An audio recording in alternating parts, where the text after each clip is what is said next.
Hello, everyone, and welcome to another episode of Child Abuse Awareness with Darlene J. Clark. Be a part of the solution. I can turn off down my phone. Sorry. Be a part of the solution instead of part of the problem. Please like, subscribe, and share.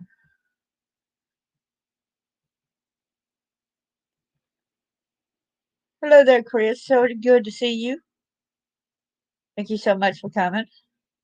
Hello, William. Thanks for coming. I appreciate you. You're still doing the same. Lots of thoughts and prayers for you, Chris.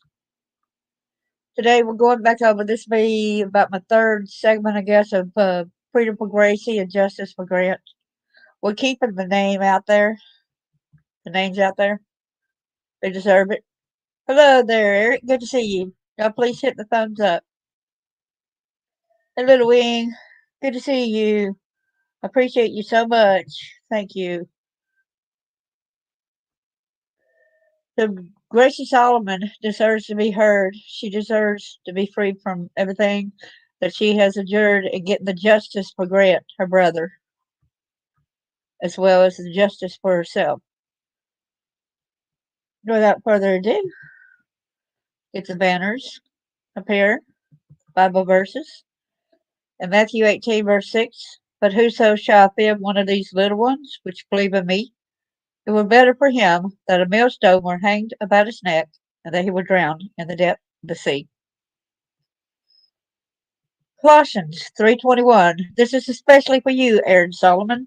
Fathers, do not embitter your children, or they will become discouraged. But guess what? They didn't become discouraged. They're fighting the fight against. In Isaiah 1:17, learn to do right, seek justice, defend the oppressed, take up the cause of the fatherless, plead the case of the widow. Is your trigger warning? But first, I need to go ahead and do the copyright disclaimer under Section 107 of the Copyright Act of 1976. Allowance is made for fair use for purposes such as criticism, comment, news reporting, scholarship, and research. Fair use is a use permitted by copyright statute that might otherwise be infringing. Nonprofit, educational, or personal use tips and balance in favor of fair use. That's why I'm doing it educational. We need to stick up and stand up. Hey there, Jason. Thanks for coming. Appreciate you. So, without further ado, the first one, I'm going to have to mute my mic because we're going to listen to Gracie. So remember, this is very important to speak up and speak out.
My name is Gracie Solomon. I'm 14 years old, and I'm here to tell my story. I just want to say before we get into any of this that it's coming straight from me. It's all me, and no one else is telling me what to do. My brother died protecting me from my father, Aaron Solomon. My father's a monster. It makes me want to vomit. I've been minimalized, but now I've found my voice to be able to tell you that my father raped me, hurt me, and I'm not going to be a victim of this monster. He's a rapist, he's a molester, he's a liar, and he's a killer. I hate my dad. I'm absolutely terrified of him for everything he's done to me, my brother, and my mom. I don't want to call him my dad anymore. He's never listened to me. He has hurt me sexually, physically, and mentally. He has caused so much pain for my family. He has tried to manipulate me and has manipulated others, and it has worked. Ever since I was born, my dad has done awful things to me. First, he never let my mom bathe me.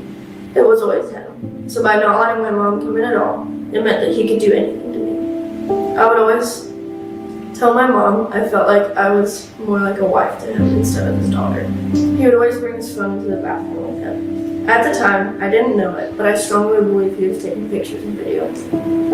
I had to learn to hide my body from him by flipping my hair over because he wouldn't leave me alone while I was showering or getting out. He would make excuses like me needing a towel or my hair was hard for me to wash on my own. So he would be able to help me. He is a sick person. After showering, he would sit me down in his lap with only a towel to brush my hair.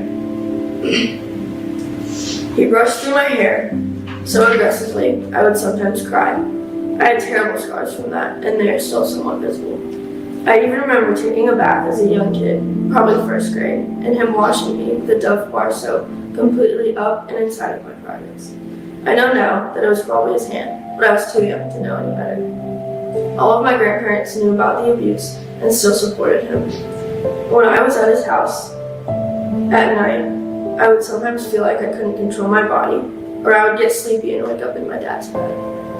One night, I woke up with rashes on my inner thighs, both, and my privates also burned frequently. One of Grant's friends remembers looking over the upstairs railing and seeing my head slung over, and Dad wrapping me in his lap. Sorry. Every night, my dad would lock his bedroom door. Sometimes I was sick or crying, most of the time about me missing my mom so much, and I would bang on his door and scream for him. He never answered. While I lived with him in 4th grade, I practically broke my back by falling and hitting the edge of a concrete culvert and big rocks. It was almost impossible to walk for a while. He didn't care enough to even take me to the doctors. I have records now of how bad my back was injured 3 years later from the incident.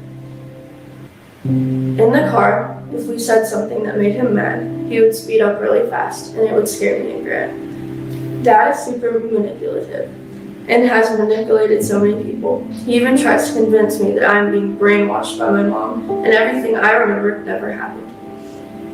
He tries to scare me into thinking my mom's house is unsafe.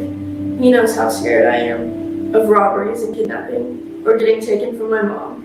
In fact, he took me away from my mom for years when I was just ending my kindergarten year. Later on, he told me that I was never going back to my mom and that she was actually dead. I don't remember when I found out that she was alive, but I know Grant and I both believe she was dead for years because of him. One time at my grandparents' house, my dad's parents, I remember hearing my grandpa say to Grant that he wanted to kill my mom. It made Grant so mad he started throwing stuff in the room. And I was so hurt and started crying. After I was finally able to start seeing Mom again, my dad got mad because we didn't want to leave her. When the cops showed up, they told Grant and I that we had to leave in the cop car and Mom couldn't be the one to take us. They said my dad specifically asked for us to be taken in the cop car so we would learn to not disobey him again. My mom filed for an emergency court hearing to get us back. We were in North Carolina for one of Grant's baseball tournaments when my dad said we had to go back home for court. It was only my dad and I. Grant stayed. We stopped at a hotel room in Asheville. My dad only got one bed when I had asked for 2. It made me really nervous before we even got in a hotel room. When we went to bed, I remember him slowly getting closer to me until I was on the edge of the bed. I kept waking up by feeling his feet rub against mine. I kept waking up and then finally realized I felt something hard on my lower back, close to my butt. I drew an illustration of what it was like. I felt really scared and knew it was wrong. At court, Dad's attorney got inches away from my face and tried to manipulate me into thinking what my dad did to me didn't really happen by saying, "Do you really think your dad would do something like that? Do you actually remember that happening?" He was so close to me that I could smell his cigarette breath, and his tone really scared me. When I learned I had to go back to North Carolina with my dad, I was completely broken and didn't want to stop hugging my mom. He told my dad to pull me off of her and leave because he could. I eventually was able to go to family therapy, sometimes with my dad and Grant. One time I told Grant he could leave the room because he would always be there for me. I told him I was terrified of him being at my school and trying to get me. He got so mad. He reached to throw a chair at me, but ended up storming out of the room. He was screaming and his face was blood red. My counselor tried to calm him down. Through therapy, I have set boundaries with my dad so that I would feel better. Over the past couple of years, he has respected my boundaries, surprisingly. Now, ever since Grant passed, he ignores everything I have said. He is trying to force me to come live with him this Sunday. I am so terrified of him. I'm so scared. I can't go in general or without Grant. I'm not going. I begged him in counseling to never do this, and he promised me he would never try to take me again. He is a liar. I'm so scared of Dad.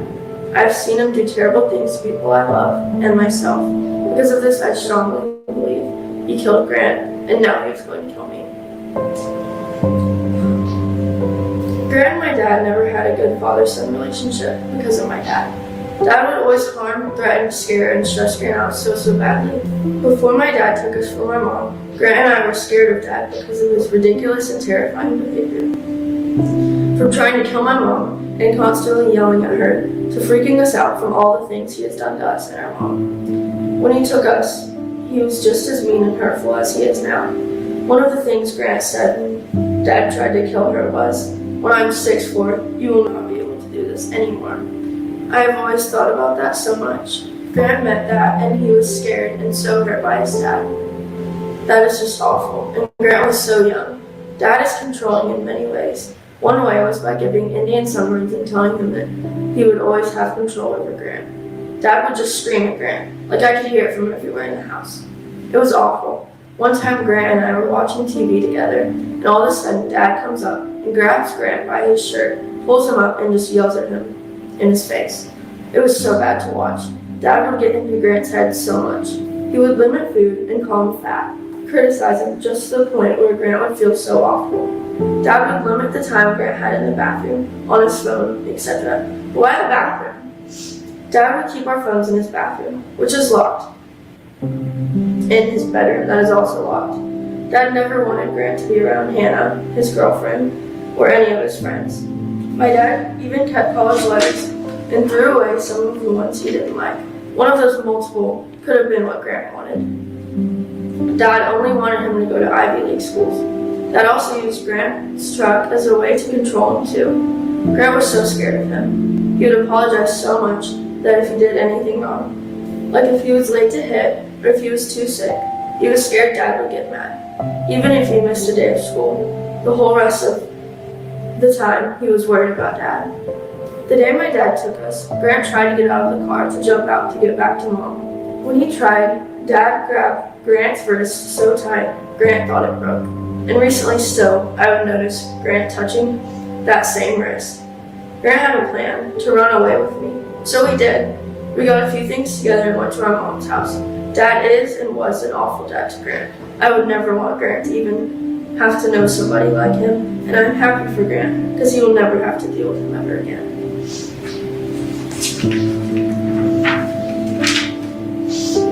Dad would take any or all of his anger out on Grant. Anger outburst. He made Grant train all the time and never had a break, and visit lots of schools.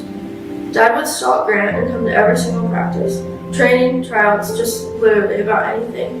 Grant was even scared enough to open up to Pastor Steve about help for our family, Grant, Mom, and I. Pastor Steve and Dad lied and said Grant wanted to talk about his faith and strengthening his faith. That was said during the funeral. Even though Mom and I have always known he went for help, because he told us. Grant was my protector and my mom's. I didn't realize how much he protected us.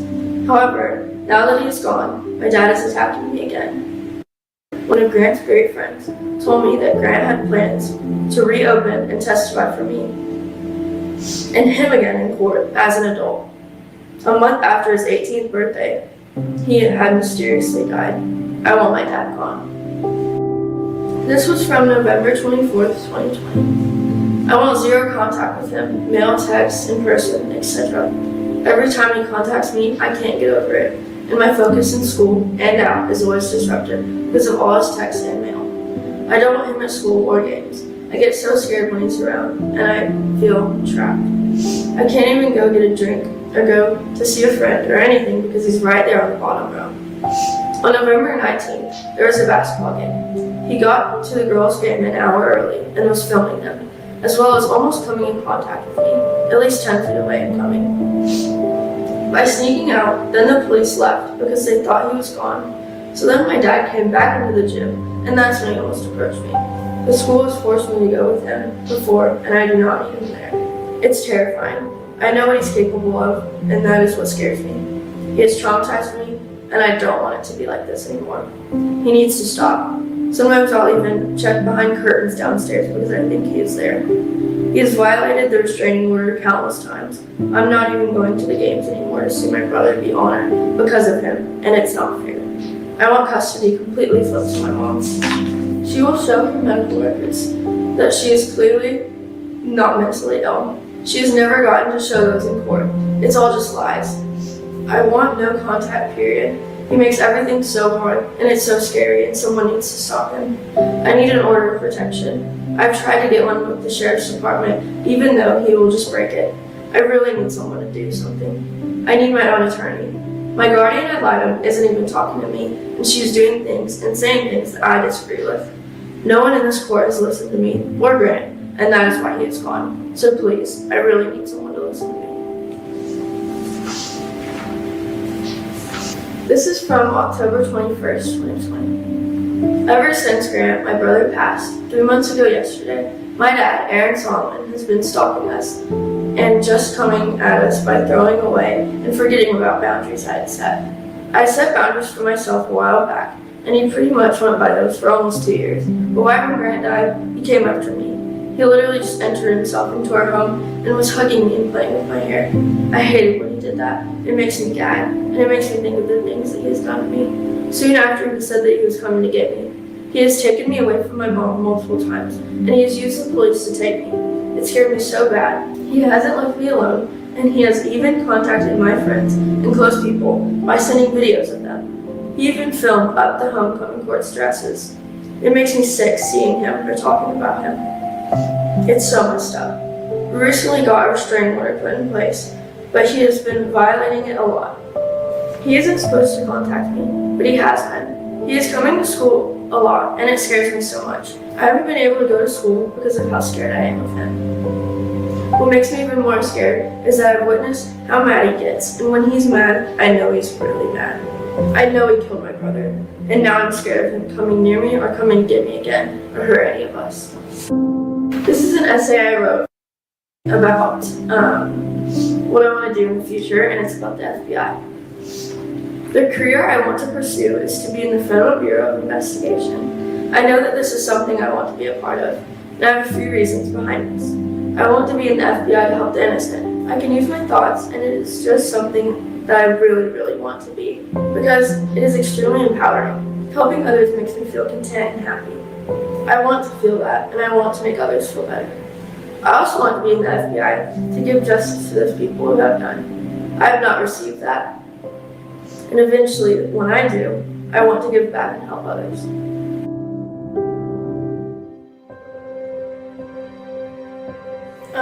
Well, I mentioned that I want to help others, especially women and children in the same situation, and I want justice for myself and my brother and my mom. Family. Granted, running. Running's a big thing. I love track. And just friends, and God. He's helped me through all of it, so. Well, God, it's just he's answered everything honestly. And maybe that sounds cliche, but I mean it. He does. And I've seen signs recently, and now it's kind of granted God. So.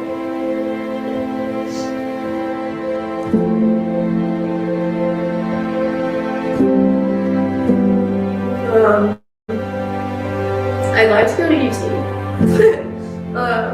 and run track. That's something that I really want to do, and maybe I can go ahead and look into being an advocate.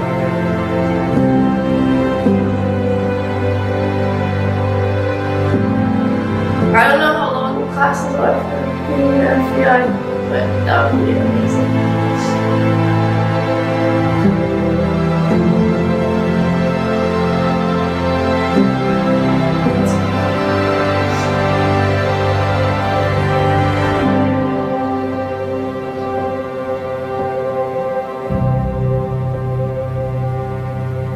For me, freedom looks like just that non-stop feeling of fear just goes away.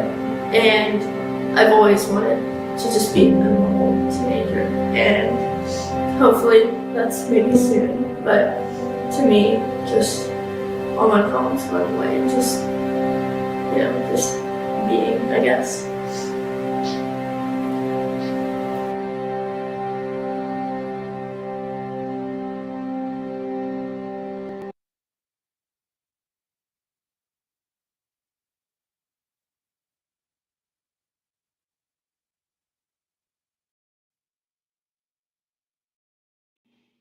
So everyone I have written in there, yeah, he does need to be put in jail. Hope that y'all could hear me. Hope I fixed that. Okay, please put either Gracie's name in here or the number 1 to show Gracie that we are listening to her. She said she just wants to be heard. So please put her name in here to show her that we hear her. If she does happen to come upon here. So the next thing, let me. Okay, this says on gaslighting, spiritual abuse, and murder in the South. See what you said? Hold on. Yeah, he does need to be put in jail. Yeah. So this was in July the 1st, 2021. Gracie Solomon, ages 14, and her mother Angela Happiness have found themselves in an extremely precarious position. Not only, they say, were they abused and betrayed by those who they trusted, but also robbed of their beloved brother and son Grant and shunned and silenced by the community they used to call home. Here is Grant. Sorry you had to endure that. We're praying that you have um, justice. We're praying for justice. The mother deserves justice for Grant. The mother deserves justice for Gracie. The mother deserves justice for herself, the way she was treated and everything that she did, but having her kids taken away. She tried to protect her kids. The legal system would not let her. Well, she had told close confidants about the alleged abuse for as long as she can remember. It was a public allegations Gracie made against her father, Aaron Solomon, that led many to turn their back on Gracie and her mother. Among those who dismissed their plight were former friends, teachers, church elders, the Williamson County Sheriff's Office, DCS, and several judges, and also the governor of Tennessee, Governor Bill Lee. Few decided to stand with Angelia and Gracie. One of them was Grant Solomon. And if Governor Lee, if you try to say that you're not like that, then why don't you go and prosecute Aaron Solomon? Why? Step up and help this girl. Step up, Governor Bill Lee, and help get justice for Grant Solomon. If you are not involved, get the justice that they deserve. Stand up. You are the governor. You're supposed to be for the people. Come on now, stand up and do your job. She decided to stand with Angelia and Gracie. One of them was Grant Solomon. And I know you went to church with Grant Solomon and Gracie, and you were a member of that church too, Bill Lee. I know you're friends with Aaron Solomon, the daddy, the perpetrator who did all this. I know you're friends. Y'all sat on the same pew at church. I know that information. So thank you. Now stand up and be the guy that you're supposed to be with you being governor and get justice for this family. And stop going and taking money for whatever and doing this for money. How about protecting the kids? How about standing for the people? Standing for what's right. If you're really a Christian and you're going to church, stand up for God. Do what God wants you to do. Stop being Satan's heir. Ah, you decided to stand up against Angelia and Gracie. One of them was Grant Solomon. As Gracie's big brother and Angelia's only son, he always did his best to protect them. Despite his extremely difficult home life, Grant was by all accounts a formidable young man, intelligent, funny, kind, and loyal. He told Gracie that once he was 18, he would be able to file against his father, that the courts would lend him more credence this time, that he would finally be able to get them both out of their father's house.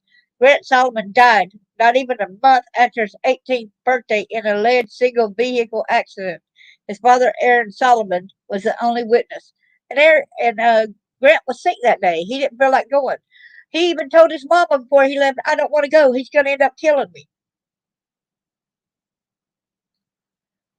Here he is, the sins of the father. According to the affidavit Gracie Solomon filed, Aaron began sexually abusing his daughter when she was only around 6 years old. At that time, Gracie recalls her father touching her in a sexual way while bathing her and penetrating her uh, digitally as well as with a bar of soap.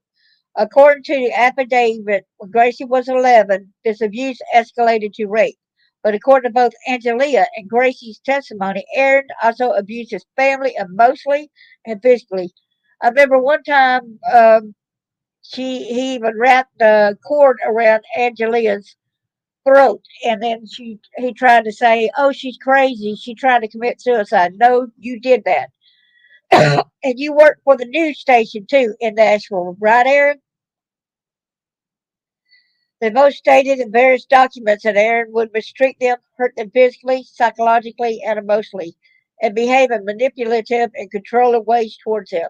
After Angelia finally sought a divorce from her husband, he also started withholding their mother from the children, and according to the children's psychiatrist's statement, at one point, even told Grace and Grant that the mother had died. Here is a sorry piece of crap. Sorry excuse for a human being.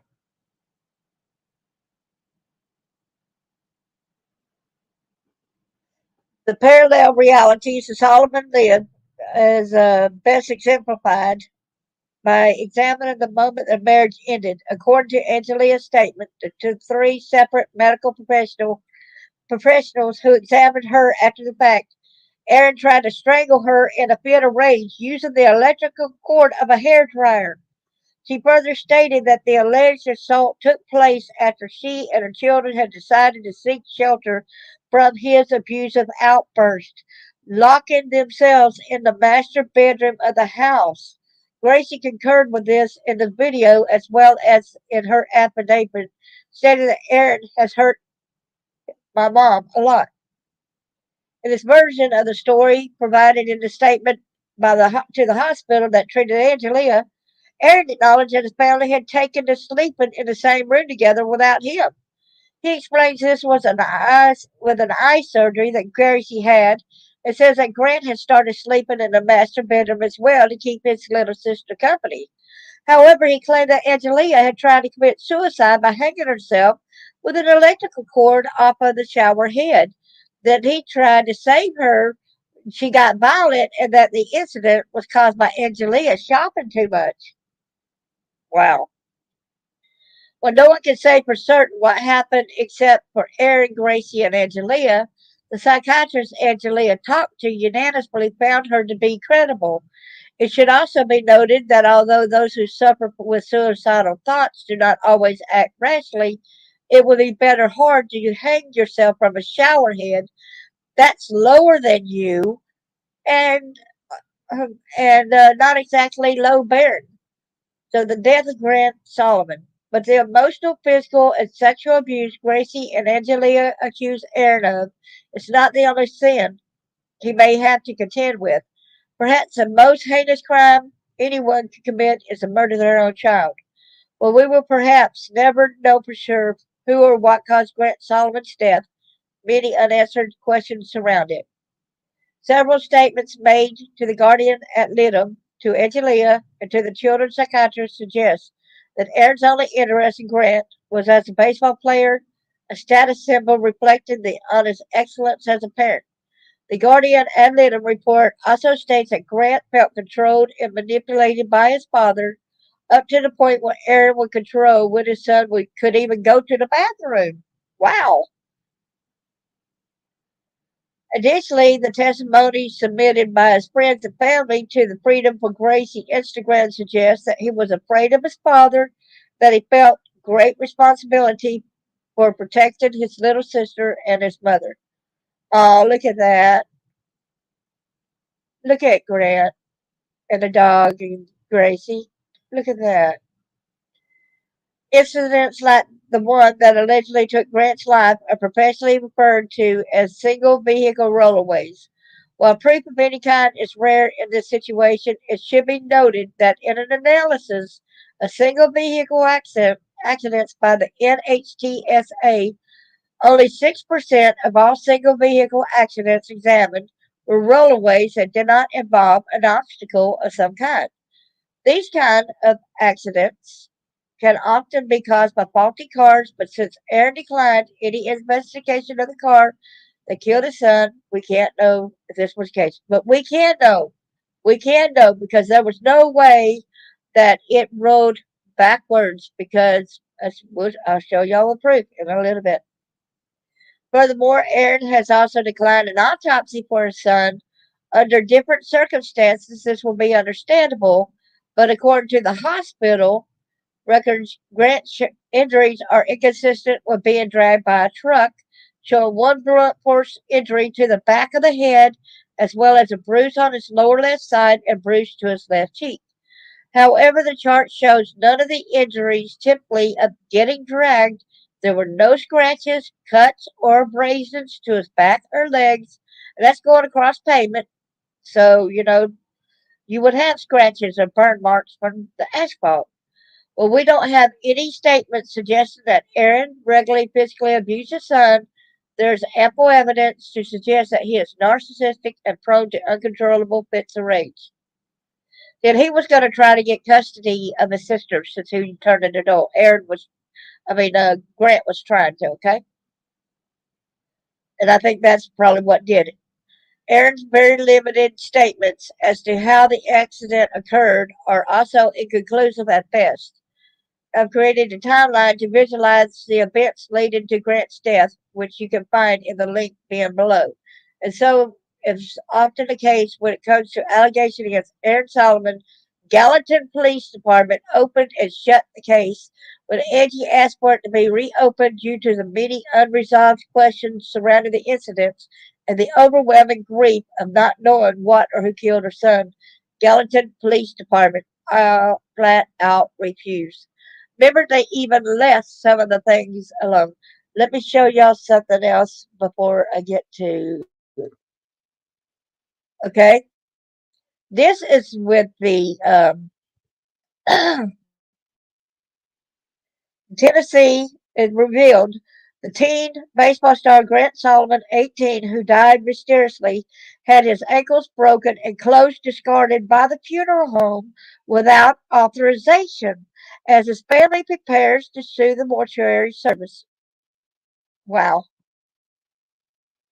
The family of teen baseball star Grant Solomon, who mysteriously died in July 2020 when his phone pickup truck allegedly struck him, have accused the Tennessee Funeral Home of breaking his ankles and discarding the clothes he was wearing on the day of the crash. Grant's mother, Angie Solomon, said she saw her son's feet were contorted during the crash. After asking for the photos, she told Daily Mail she almost fainted when she looked inside. Hospital records show his ankles have been uninjured in the crash. So how did they get broken, y'all? Had to be after he died. See, following her claims, Eric Bonetti, editor of the Anglican Watch, the unofficial watchdog of the Episcopal Church, which has been covering the case, filed a complaint against a funeral home and owner with the Tennessee Board of Funerals. In it, he alleged that Edgy was informed by a member of the staff that Grant's ankles had knowingly broken in order for his remains to fit in the casket. Wow. Wow. The complaint also alleges that various personal effects have been destroyed without authorization. Angie claimed that when she asked a funeral home for her son's clothes, she was told they had been discarded because they were a biohazard. Say what? How would they be a biohazard, right? Maybe for Aaron Solomon, you just you did that you, because there were no tour marks, so you helped cover for him, right? So the Williamson Memorial Funeral Home denies the accusations. The board sent the funeral home a letter of warning regarding Grant's belongings being discarded, but dismissed the allegations that his ankles had been broken. I'm sorry. Here is the lady. Okay, this is the mother up here. She's distraught, standing at the podium at Grant's funeral service. And here is the funeral director right here, Pam Stevens, former owner of Williamson Memorial Funeral Home and Cremation Services. She sold her three-generation family business in September 2021 to Pine Lawn Corporation. Why'd you do that? Unless you're guilty? The Tennessee Board of Funeral Directors and Embalmers license and regulate funeral directors, embalmers, and funeral establishments in the state of Tennessee, and are a division of the Tennessee Department of Commerce and Insurance. Excuse me, I'm sorry.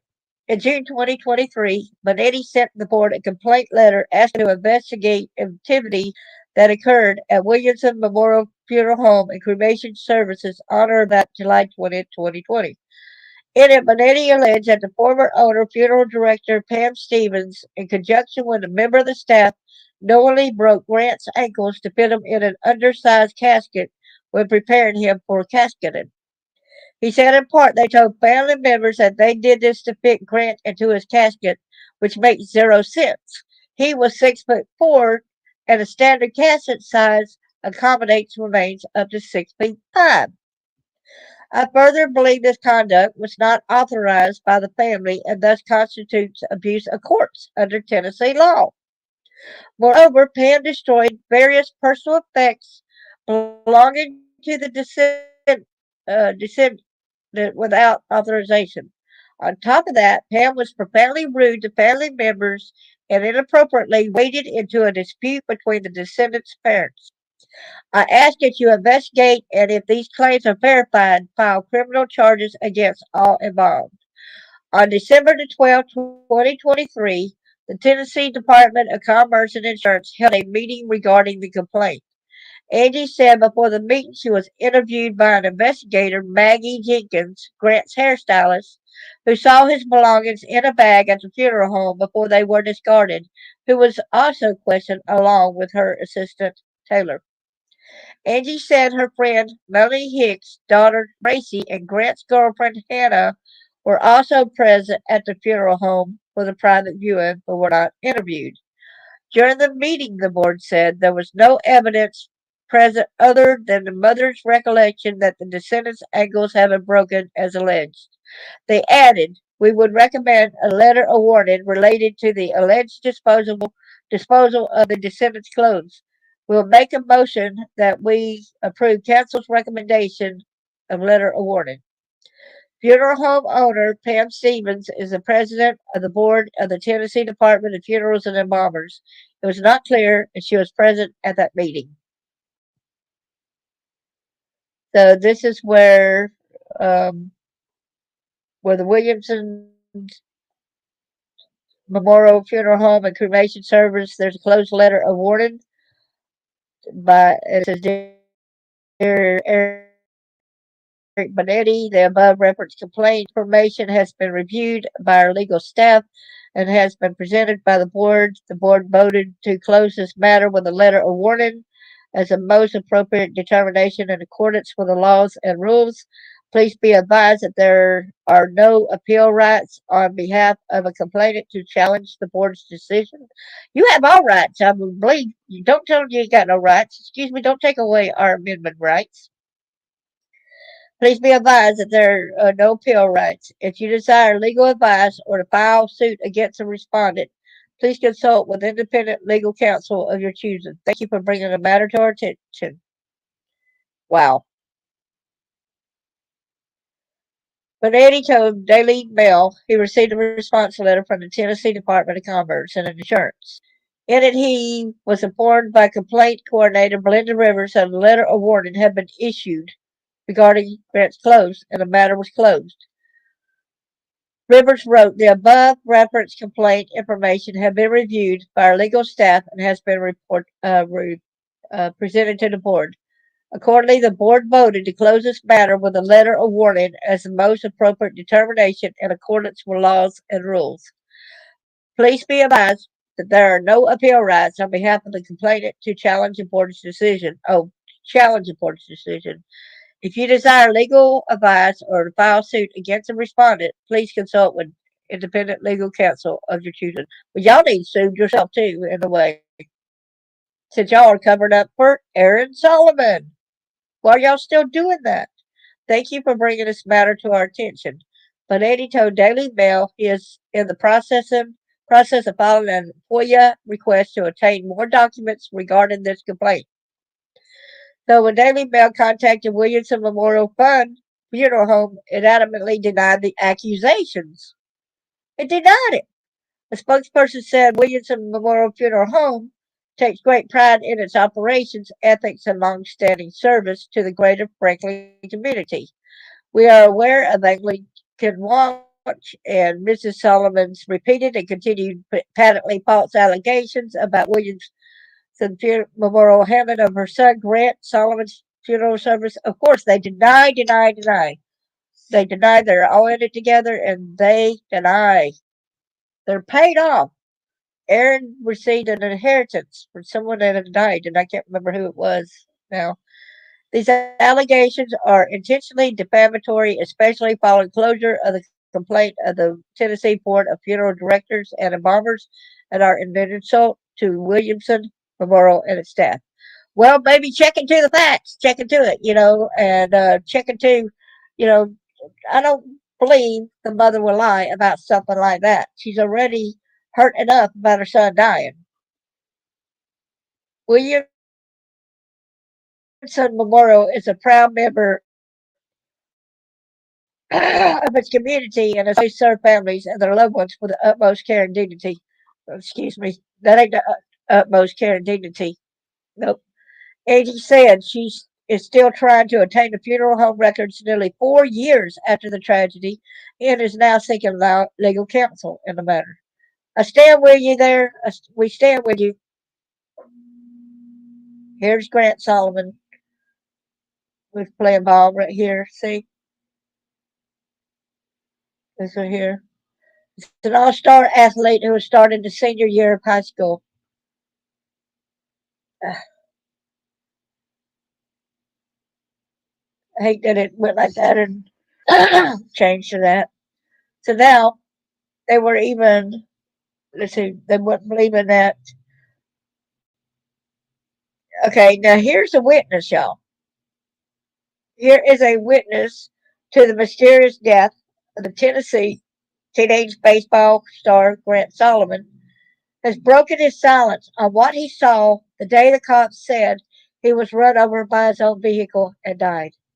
Drew Hall worked at Ward Performance Institute. Excuse me. Please forgive me for that, y'all. In Sumner County, was inside setting up for the day with another co-worker when he went outside after seeing multiple cars in the parking lot. It was there he saw Grant underneath his white. Well, he saw it after Grant was like, so he didn't actually see the truck, how, go over him. Hall told Alexander Willis, a former reporter,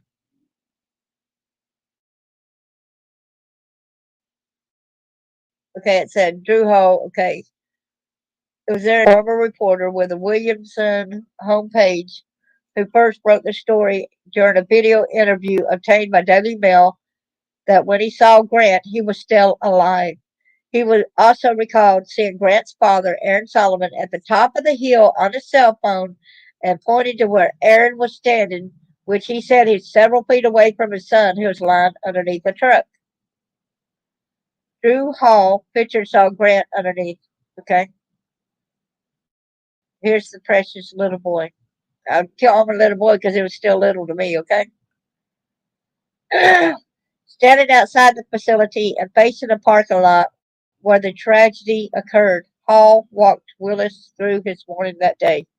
He said he went outside. He did not know what was going on, but noticed multiple cars parked sideways in the parking lot of Ward Performance Institute. He recalled the truck was already on Grant, pointing to the location that Aaron Solomon was standing. He said Grant's dad was on the phone, I guess calling the paramedics. Also, there were 3 to 4 men wearing high vis vests. He ran inside Ward Performance Institute to call his boss, Tucker Ward, to alert him to what was going on and urge him to come down to the facility. Also, when he returned, the men in the vests had already left. Why did they leave before the ambulance got there, right? Why? Did Aaron tell them to leave? Were they possible witnesses and seen when the truck went over Aaron? I mean, Grant? Like to see who these witnesses really were, the 3 men, right? The 3 people, right? Wow. I actually walked down there and tried to figure out what happened. I said, I saw Grant under the truck. He recalled he was moving his head and he was alive. I didn't know how grave the situation was. I didn't see blood or anything. I thought maybe he was just trapped and couldn't get out. So obviously it was just really unclear how serious the situation was. Otto Willis, he initially thought someone was texting and drove into the ditch. You don't assume that the truck rolled backwards and he Grant got trapped underneath, he said. But that don't look like it got rolled backwards, okay? That went forward right there. Look how the truck tires are turned too. This is at being the incident took place at 8:40 a.m. on July the 20th. Grant's pickup truck pictured in the gravel ditch. The incident report indicated that the point of first impact was the rear end of the vehicle of the car had functional damage. The incident report. We didn't see that. The scene Grant's white Toyota Tacoma pickup truck that he reportedly struck and killed by on the morning of July the 20th, 2020.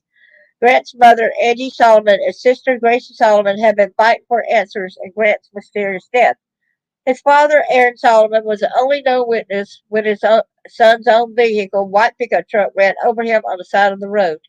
On the morning of July the 20th, 2020, Grant was driving to meet his father, a former Tennessee news anchor, at the Ward Performance Institute for private pitching session in Gallatin, about 50 miles away from his home in Franklin. Less than 10 minutes after arriving at the facility, Aaron called 911 and said his son was trapped underneath the vehicle. The handsome 6'5" athlete who was starting his senior year of school died shortly after. The Gallatin Police Department recorded Grant's death as a parking lot accident, ruled it accidental, and closed the case. But Grant's devastated family claimed there was no investigation, no reconstruction of the scene, and no autopsy, no toxicology or forensic testing performed. And Aaron's 911 called. He is heard telling the operator that his son's truck backed over him and dragged him into the ditch, and the truck is on top of him, according to the audio. The operators heard calmly asking Aaron how old is the male, to which he responded that Grant turned 18 a month ago. He then is heard saying, oh my God, and repeating that his son is trapped under the truck.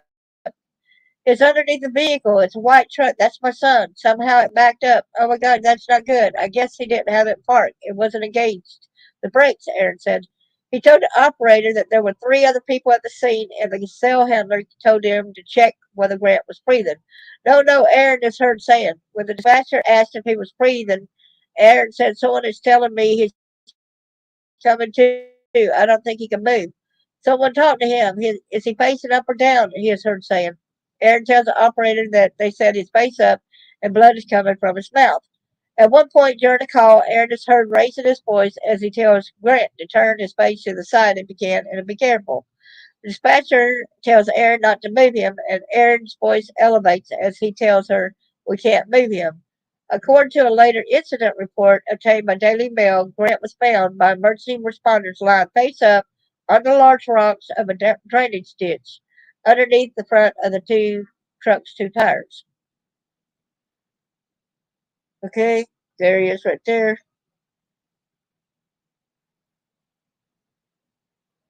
Let's see, let me turn the voice thing again where y'all can hear it.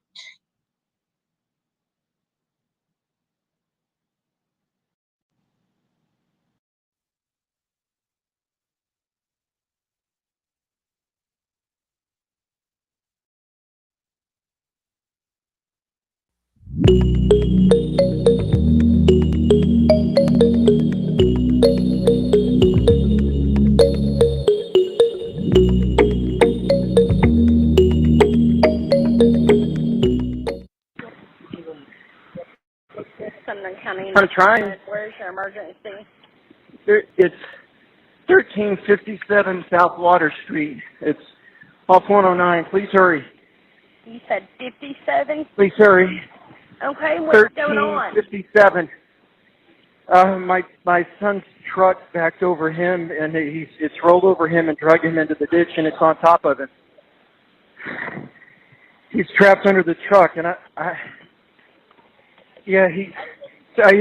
somehow it drug him underneath it. Yes, my son is under it. I'm trying to call 911. Okay, what's your name? Oh my God. My name is Aaron Solomon. And you said oh my God. 1357 South Water Avenue, right? Yes. How old yes. is the male? He's 18. He just turned 18 a couple weeks, about a month ago.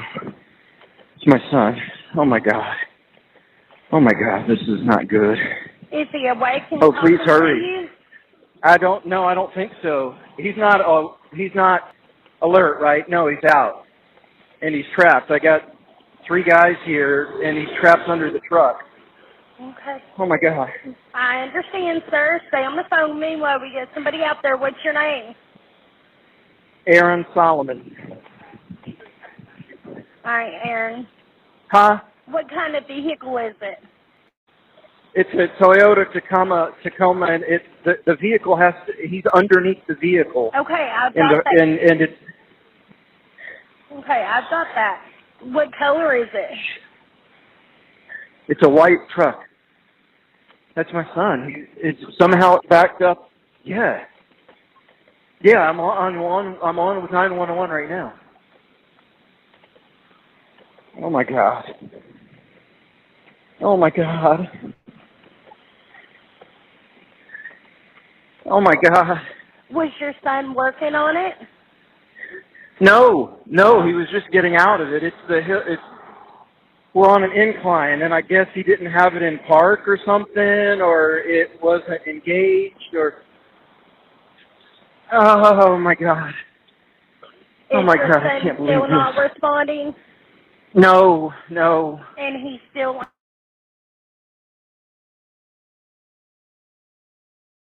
under it? No, We saw units en route to you. I'm just asking you questions where we can update them, okay? Can you check and see if he's breathing? Somebody's telling me that he's coming to. Okay. Maybe. He is waking up, Maybe. kind of keeping still. So he is Well, breathing? he can't move. I don't think he can move. I don't know. Okay, I understand. No, he can't move. He's trapped. Okay, we got somebody in route. Now, when he wakes up, he might I'm be telling him, scared. man. Can somebody just I'm get telling down him. there and talk to him? Yeah, somebody talk to him. Shit. There's blood. Is he facing up or down? He's facing up. They said he may aspirate. We need to hurry. Oh, my God. So does he have blood coming out of his mouth? Yeah, there's blood coming out. Yeah, somehow it drug him down, I think. I don't know whether it was in his heart or what, or if it didn't engage the brake, or it drug him underneath somehow. Okay. They said he's facing up. Okay. But he's bleeding from his mouth. So, Grant, turn your face to the side if you can, barely, but be careful. Don't move him, okay? We can't move him. We can't move him. Thank God. All right, Beeson, they're there. I'm going to let you go, okay? Yeah, okay. Okay. All right. Bye-bye.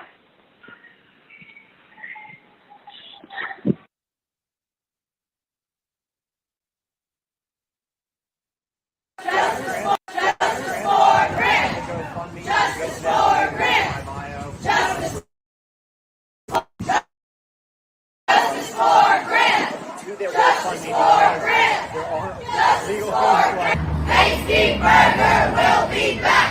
Hasty Burger will be back. Hasty Burger will be back. Hasty Burger will be back. Hasty Burger will be back. Hasty Burger will be back. Hasty Burger will be back. Hasty Burger. Dear God, we come to you today with thanks and praise and for a small request. Could you please unleash your holy wrath on this pastor summit here at the Omni Hotel? We know that you know that politics and religion just do not mix, and we just pray for what's happening in this country. And we pray for Grant Solomon's family. We need justice for Grant. We need justice for Grant. We need freedom for Gracie. We just need this to be over, God. And I know that you are here with us today. And I mean this very sincerely. Please, God, we need justice. We need closure. And just thank you, God, for blessing us with all of these people here today. And as always, I confess the hatred in my heart for Tucker Carlson. Just like I know. Amen. Today we will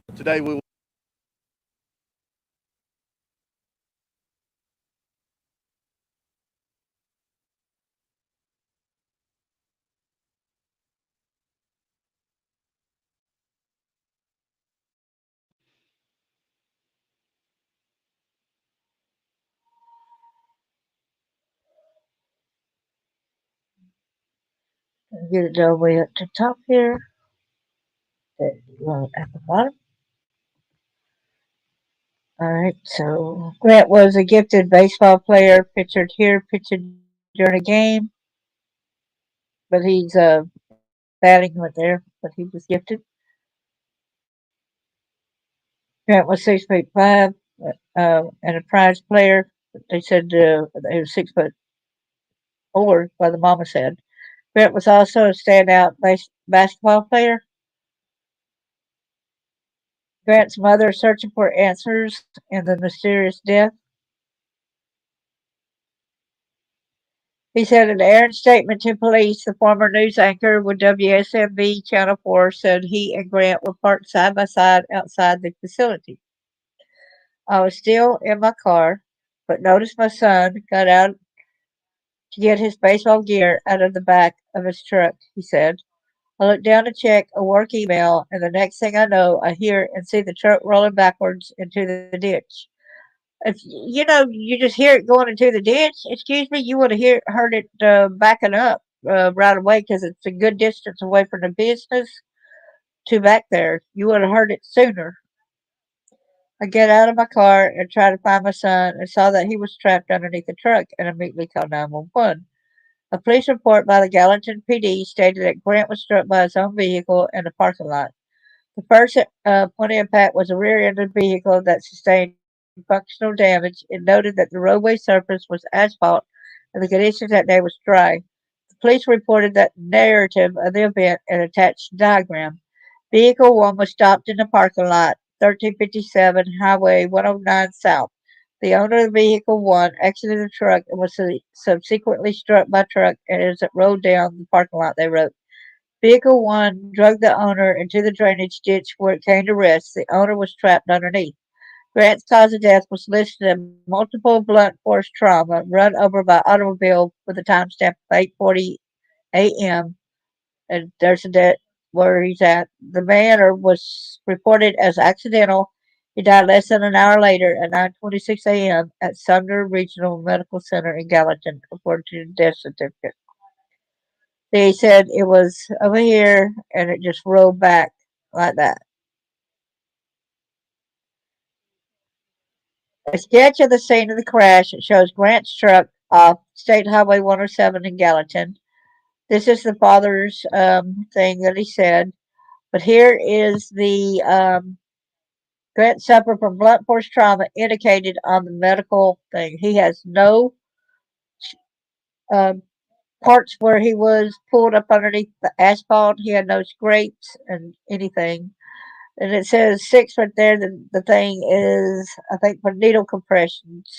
If we're not, I'm not really sure that place right there. And that's Arab. Grant suffered from blunt force trauma, but more than a year after his death, some mysterious details have emerged. An internal memo obtained by Daily Mail that was sent from Tennessee Attorney General Anthony Scott Jonathan Scometti, Tennessee Governor Bill Lee in June 2022 called Grant's death a homicide. Wow! Y'all see that? Wow! He sent it to Governor Bill Lee, saying it's a homicide in June 2022. Wow. When Grant's family learned of this development, they appeared hopeful that the investigation would be reopened, but later learned that would not be the case. The Attorney General's office told Daily Mail they were unable to comment about the contents of the memo and stated that their office does not have original criminal jurisdiction or the authority to investigate or prosecute homicides in the state of Tennessee. They said those matters are handled by the district attorney's office. Okay, DA, how about doing your job? When Daily Mail spoke to Sumner County District Attorney Ray Whitley about the case, he called Grant Solomon's death a parking lot accident and said they would not be reopening the investigation. Excuse me. There's other proof to say that it was a homicide. Wow. There's other proof as it was committee was trying. Wow, I hope you pay for this. I hope y'all really pay for doing this. And y'all don't cover it up and y'all help cover it up. You know what? You're just as guilty of the murder. Y'all are just as guilty, District Attorney Ray Whitley. It's just a horrible accident. I'm really sorry that it happened, but it's not a criminal case, so there's nothing we're going to go forward with. Of course, you're going to deny, just to help your buddy there. When we asked about the memo the Attorney General sent to Governor Lee, which called Grant's death a homicide, he said he was not sure why he said that. Stephen, well, go and ask about it. Go talk to the guy and ask why, right? You'll find out why, right? If you really want to know why he said it was a homicide, go to the guy who said it was a homicide. Don't just say it was not. So D.A. Whitley said, I just don't know why he would say it was a homicide. I can't answer to why he would say it, but I don't think it carries any weight, and he did not intend for it to carry any weight as a homicide. He was not making a judgment. You are making a judgment. You decided not to. So yes, you are making a judgment. You're making a judgment in favor of a murderer, okay? So you are making a judgment. Don't say you're not making a judgment. There's been allegations that it was a homicide. Angie Solomon has alleged that it's a homicide, but the fact shows that it was not homicide. We'll see. We'll see. Truth come out eventually. There's other pictures here. This was him with his girlfriend, Grant Solomon. She was a beautiful late girl too. Grant's parents, Edgy and Aaron, are divorced and have had a tumultuous relationship, and the children will live with her at the time of their son's death. But Whitley stood by his word that the police have looked into the case more than once, and there's nothing else to look into. He added, I've been a prosecutor for many years, and I prosecute anything that is feasible to prosecute, but it's not. This is a parking lot accident. Going further down, so Angie responded to Whitley's comments and told Daily Mail, I have never spoken to Mr. Ray Whitley, but I'm confident that I have more facts, true facts regarding my son, Grant, and what happened to him than Mr. Ray Whitley has ever had, and I will continue to gain more. She added, his statement does not faze me. I expect it. 6 months after her son's mysterious death, Angie brought in Dan Hodges, a private investigator and former special agent for the FBI. Hodges' specialty includes general criminal investigation, hostage negotiations, criminal profiling, foreign counterintelligence, and narcotics interdiction. The private investigator told Daily Mail that after going to the scene and reviewing all the reports, police, coroners, medical, private reconstruction, it does not add up. On Thursday, he said a $5,000 reward is being offered for information leading to the identification of the three witnesses, and an additional $5,000 for information leading to the arrest of the perpetrator. We are hoping that one of the three men in the HIVIS vest who was at the scene will come forward, he said. He also revealed that there may be some new information that he is working on that could potentially break the case wide open. Let's hope and pray so, right? Here's the guy, one of the guys that went outside, told him they had nothing on the calendar but for Grant the day of the tragedy. There he is right here, poor Grant. Grant, the handsome athlete who was starting senior year of high school when he died. So Daily Mail reached out to Drew Hall and Tucker Ward, the owner of Ward Performance Institute, that has since shuttered permanently. Hall was also interviewed by private investigator Hodges. Willis told Daily Mail that Hall told him that he had nothing on the calendar booked for Grant the day of the tragedy. And yet, Aaron called him and said, you got ball practice today, so it was a setup. He lied and got his son there. That's more proof to it, too. I realized that after talking to Aaron that they were coming here for the assessment, I didn't even know really that they were coming here. Angie said when Hall later told her that Grant did not have an appointment, she said she broke down in hysterics. Hall told Willis that he knew Grant from training at the center and appeared visibly upset when he recounted the events the morning of his death. He said, I had the same question everyone else has. How did he end up under the truck? It seems very odd. Okay, Angie, that she got a GoFundMe Freedom for Gracie to receive funds, and it got funds, y'all. She's got the certain to go. Let's see what it is over here, right quick. It says to investigate. See, there's a laceration to the head, the decompression needles, such as.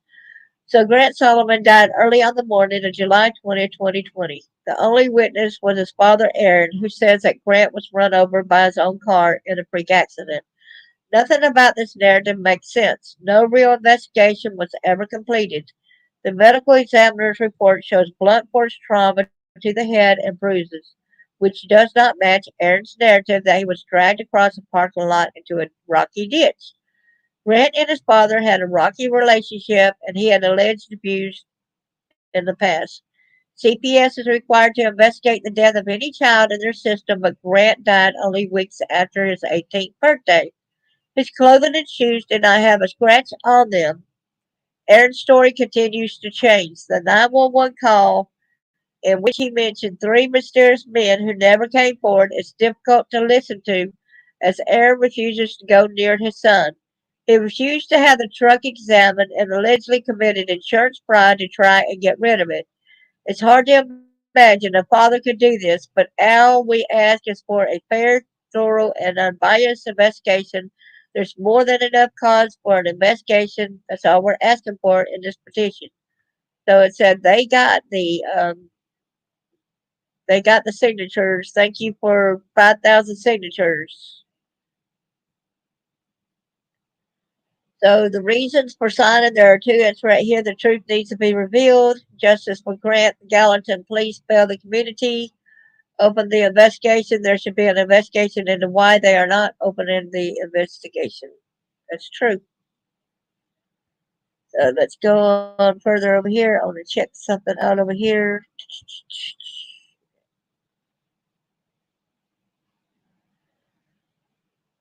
Okay, so here is more that Gracie is going to show us. So bear with us. Bear with me, okay? Who's all still?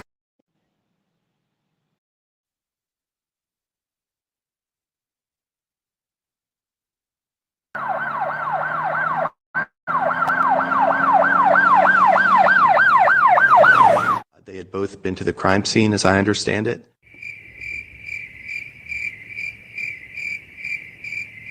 And I provided some talking points for responding. I also understand that in some circumstances, there simply is not the evidence to proceed with the case, and we may never know exactly what happened.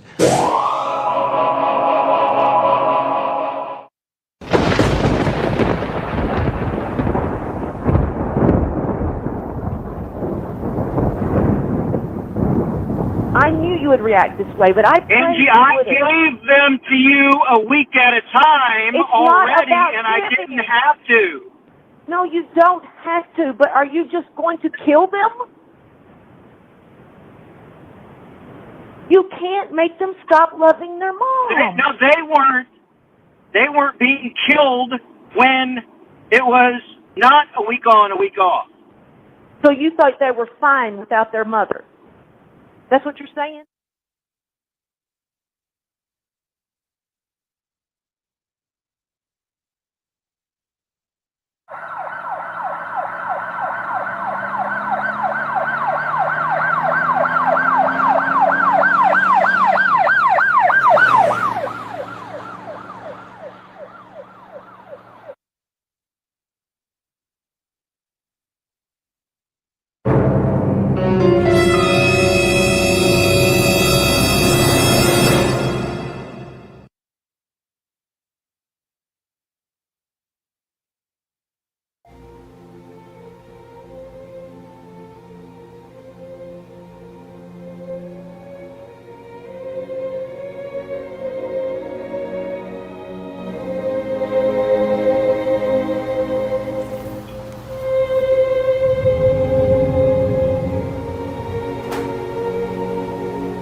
I mean, I don't know. None of it makes sense. And because I didn't see the whole thing, I mean, nobody knows except God.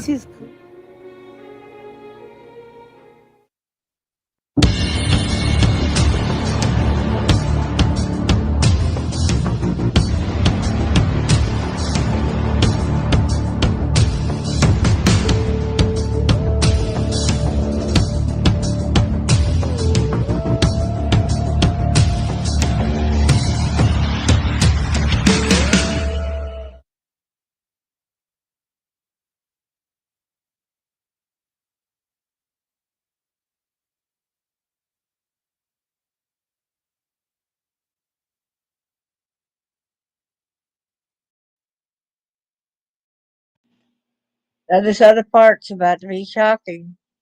After this part right here,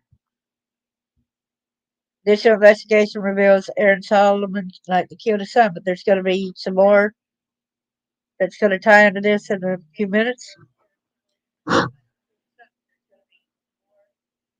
Okay, in our investigation, reviewed the forensic examination of Grant's truck, photos, statements from witnesses, and more. In doing so, we drew on the expertise of several coroners, accident reconstruction experts, insurance adjusters, trauma physicians, and police officers. There were four universal conclusions, with none of our experts expressing any doubt as to the accuracy of these conclusions. Grant was not dragged by the truck. The fatal head injury Grant sustained did not occur in the parking lot. The most likely perpetrator was Aaron. Another person may have assisted him. While it's impossible to assess Aaron's mental health without an improper in-person examination, record shows that his behavior is consistent over time, suggesting an individual with narcissistic personality disorder and antisocial personality disorder. We'll go through these conclusions in order. On this issue, none of the evidence supports this conclusion. That includes the medical records, which reveal no injuries consistent with the outcome. Similarly, an examination of the truck does not support the conclusion.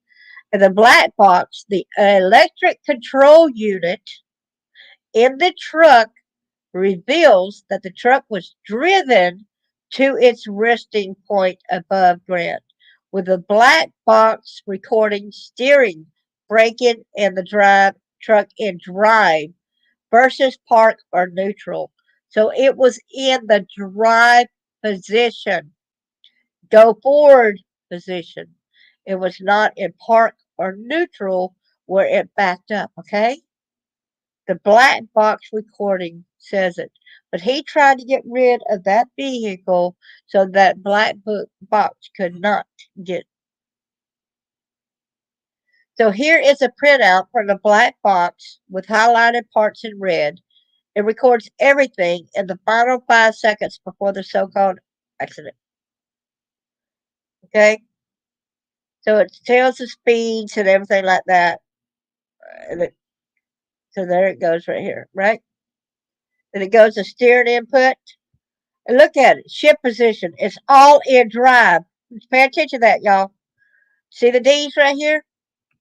Okay, here. All drives. Look.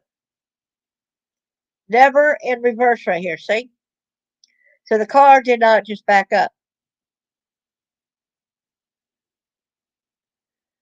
So vehicle speed increased from 3.7 miles per hour to 14.3 miles per hour.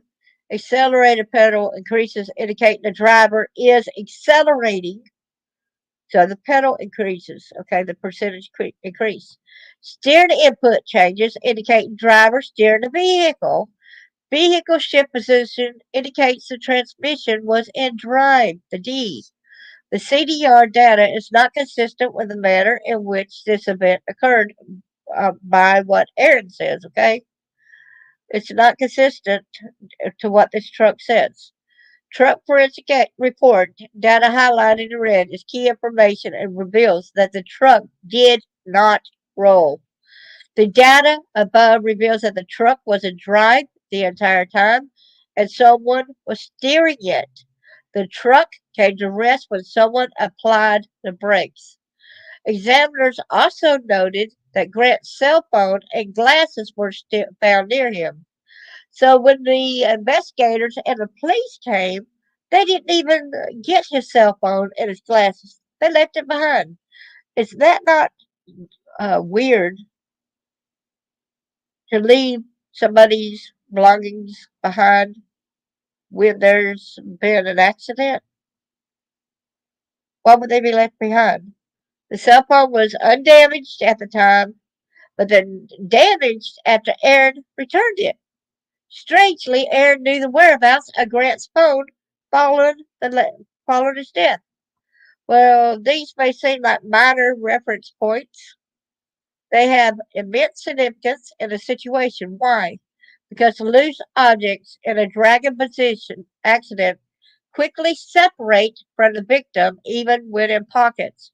Moreover, glasses are usually found at this point, the point of impact, not 60 feet away where Grant was when EMS technicians found him.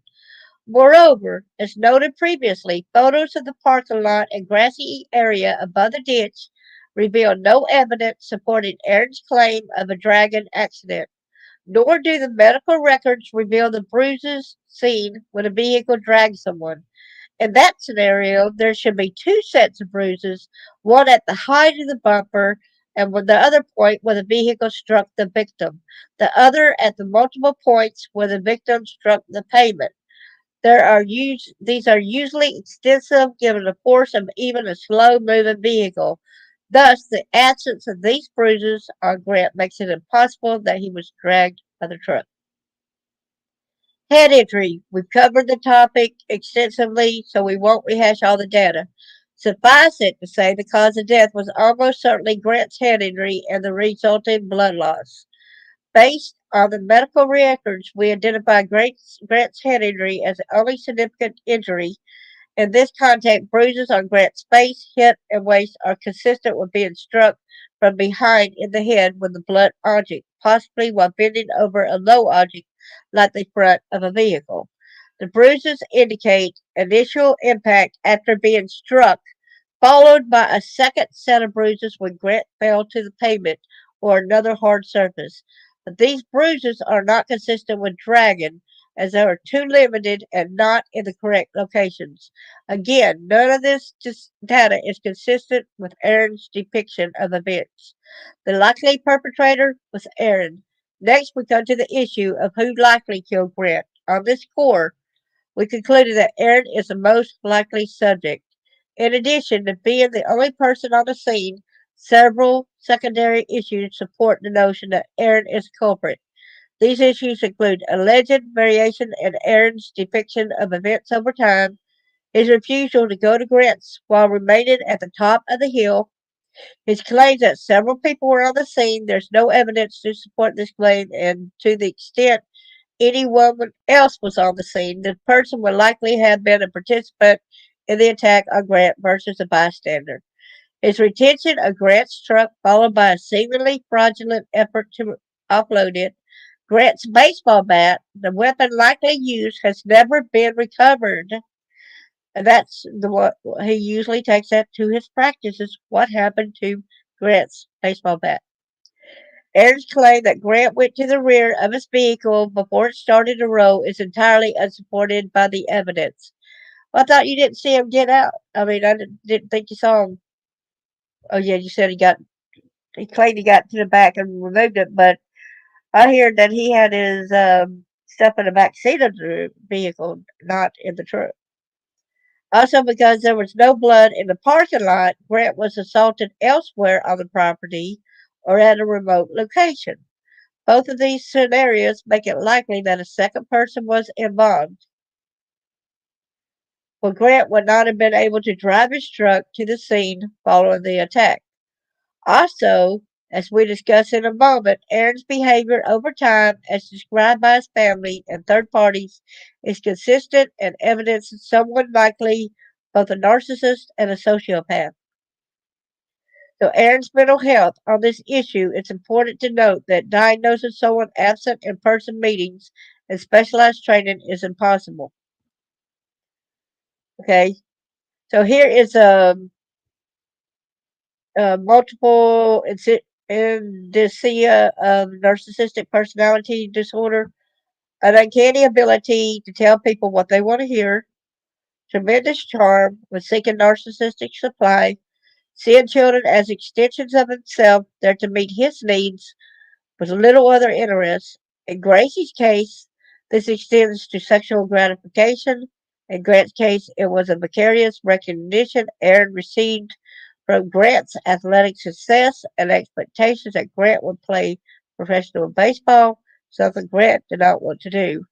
Focus on appearance, sense of entitlement, narcissistic rages, an utter lack of empathy manifested as indifference to the welfare of others, an inability to maintain close, lasting relationships, utter contempt of those in the narcissist's discard phase, when the narcissist no longer has any use of the person. Similarly, we identified multiple indicia of antisocial personality disorder in the case of the Danny Moss, the preferred term versus sociopathy. These factors include an ability to seem innocent and guileless, an ability to lie readily on the spur of the moment to suit the person's needs at the time, a history of violence and intimidation to control others, machiavellianism, an utter lack of an underlying moral or ethical reference point, careful concealment of deeply held biases against others based on race, religion, sexual orientation, or other factors, ability to manipulate perceptions of third parties, lack of adherence to social norms and laws, including allegations by Grant that Aaron accessed both adult and child porn while on the home computer, which Grant described as vile. Given Aaron's track record of violence towards his wife, son, and daughter, including his attempt to kill his wife, we conclude that his behavior and likely multiple personality disorders increase the likelihood that Aaron murdered his son. Note that we are not posting specifics from various reports by Child Protective Services and others to afford Angie and Gracie privacy, but we are confident that the information supports our conclusions. We also know that Child Protective Services concluded that Aaron was sexually abusing Gracie, and the details we have seen support that conclusion. We therefore stand with Angie and Gracie and call on Tennessee officials to open an investigation into Grant Solomon's death. Yeah, why haven't they arrested him? Because Child Protective Service even said that Aaron did that about sexually abusing Gracie. Why has he never been tried for that? Why hasn't Gracie never got justice for that? As well as the reasons Gallatin Police Department and attorneys for the state are sandbagging the issue, any inquiry should include the following: a review of Aaron's conduct towards family members, an evaluation of Aaron's veracity, including a review of his shifting explanations as to the circumstances of Grant's death, a request for a polygraph examination by Aaron, a review of his conduct towards his family, including past allegations of physical violence, an evaluation of black box data for Grant's truck, a forensic examination of Grant's remains, a warranted search of Aaron's home, email, computers, and internet activity, interviews with Aaron's co-workers and colleagues, an interview of former Grace Chapel pastor Stephen Berger, interviews with hospital and EMS personnel who cared for Grant in his final moments, a forensic psychological exam on Aaron. In closing, our standard disclaimer to the inevitable lawyers. These are all allegations and our conclusions are based on a limited set of data, but we believe Angie and Gracie and see no reason to doubt them. And we can welcome any evidence, not unsupported conclusions, but evidence to the contrary. Finally, we say this without any doubt or reservation. We believe that Aaron murdered Grant, sexually abused his daughter, and engaged in emotional, verbal, and physical violence toward Angie, Grant, and Gracie. It's time to act. Now, let me show you something else that's on this page that is rather interesting as we go back up. Let's see. This is very interesting. So, Grace Chapel, as y'all know, that was the church where Aaron Solomon, Governor Billy, Senator Jack Johnson, Judge Deanna Johnson, the ones that Judge Deanna Johnson is getting rid of cases where kids have been sexually abused at Sunday school. And so is Senator Jack Johnson. And there's also that boy in Franklin that got essayed by other students, and they told him just to drop the charges, and they did nothing about it. They said it's unfounded. It ain't unfounded when a child gets done that way. So here it is right here. Grace Chapel and Narrow Gate may have ties to Nashville-based sex shop through local politicians. Y'all hear that? I kid you not. Grace Chapel, a church. That very same church, and Narrow Gate may have ties to Nashville-based sex shop through local politicians. Okay. So Narrow Gate is a Tennessee-based evangelical wilderness program ministry that works with young men 18 through 25 who are seeking to discover a life that matters. But the group's slogan, identity, passion, purpose, took on a whole new meaning when we recently learned that the organization is hosting an event celebrating the organization's 20th anniversary at a forum whose owners appear to own a local lingerie sex shop. Narrowgate is holding the event billed as a free writers' night at the Davis General located at 5600 Leopards Creek Road, Franklin. And this one is pretty free. This was September 15th of this year, y'all. So this is new news here, okay?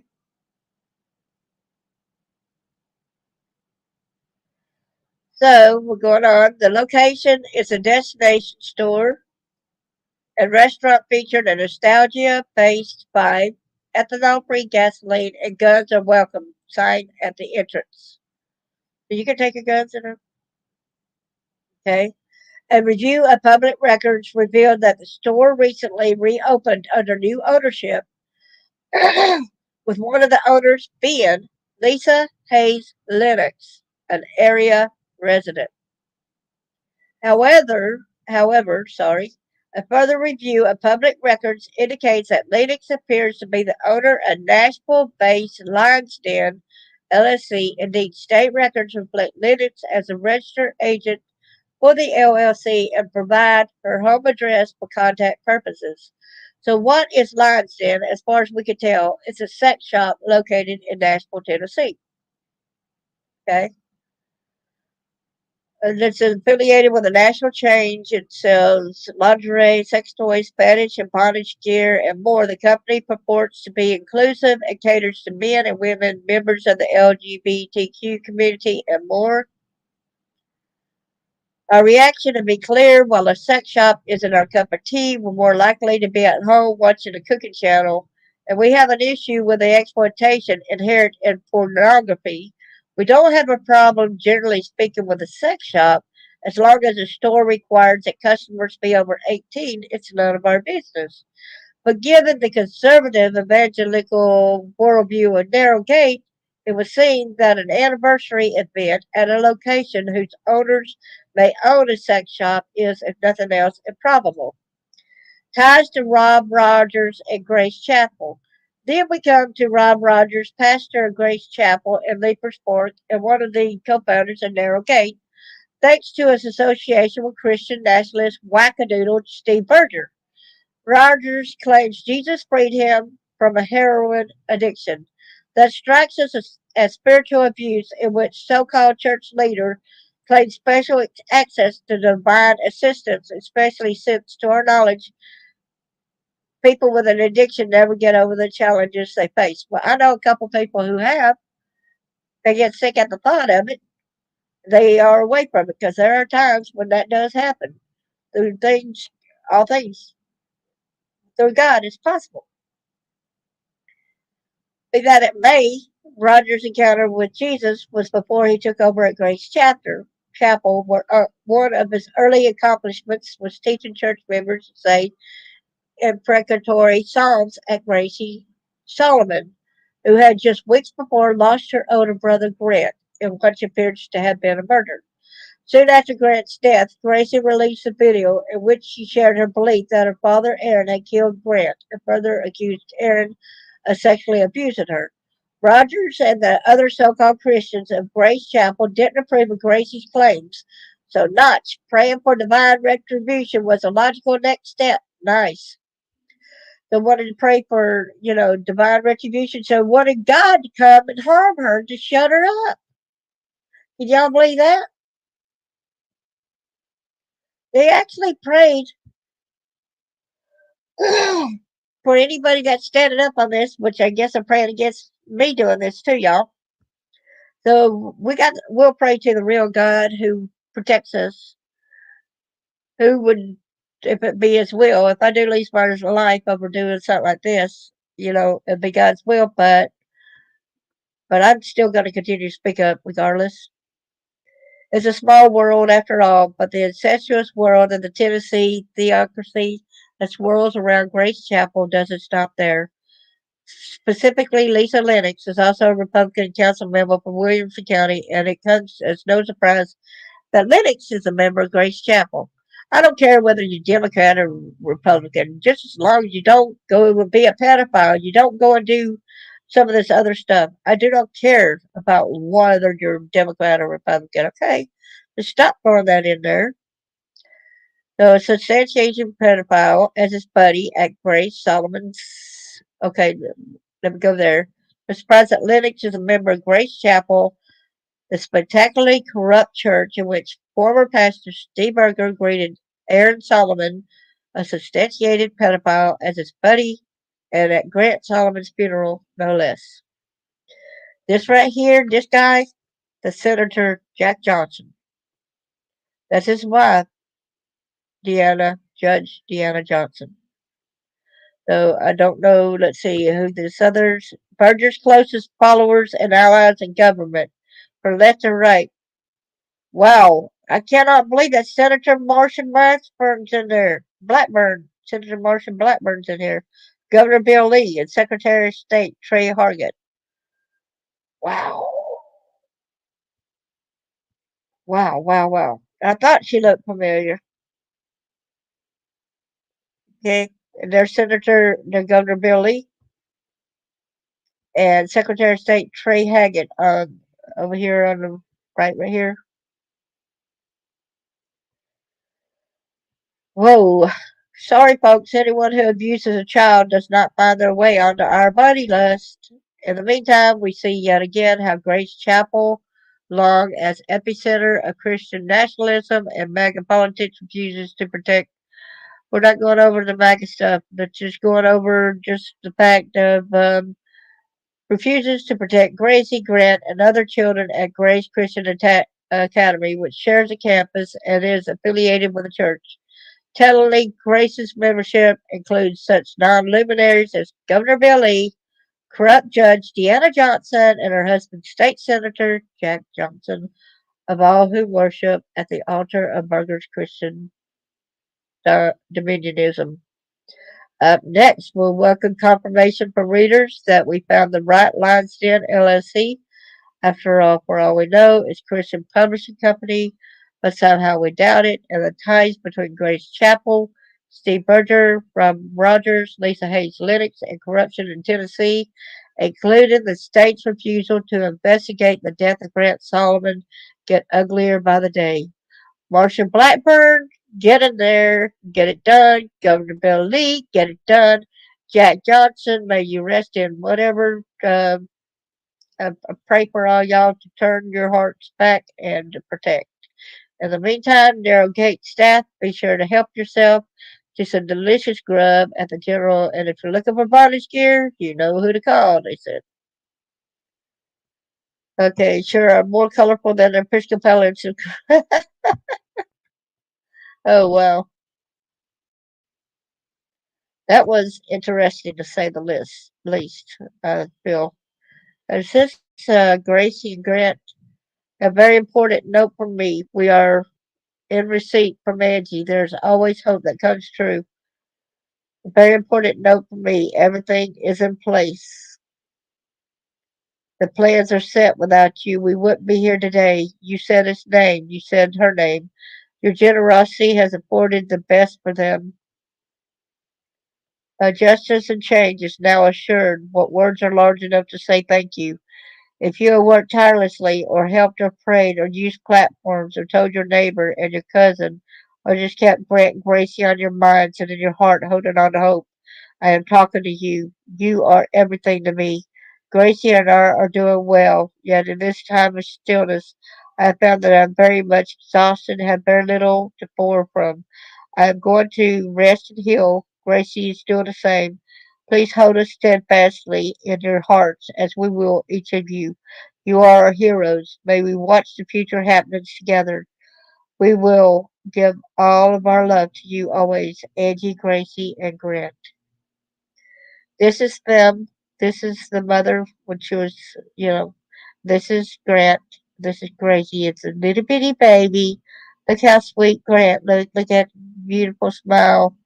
Beautiful three people right here. Beautiful. Thou did not deserve all this to happen, and we will help stand the fight with you. appreciate and love you. And Gracie, if you ever want to reach out to me, I shouldn't be hard to look up and find. Please look me up. We would like to stand with you. Lots of love for you and your family. Thank you, everyone. I appreciate everything, and God bless y'all.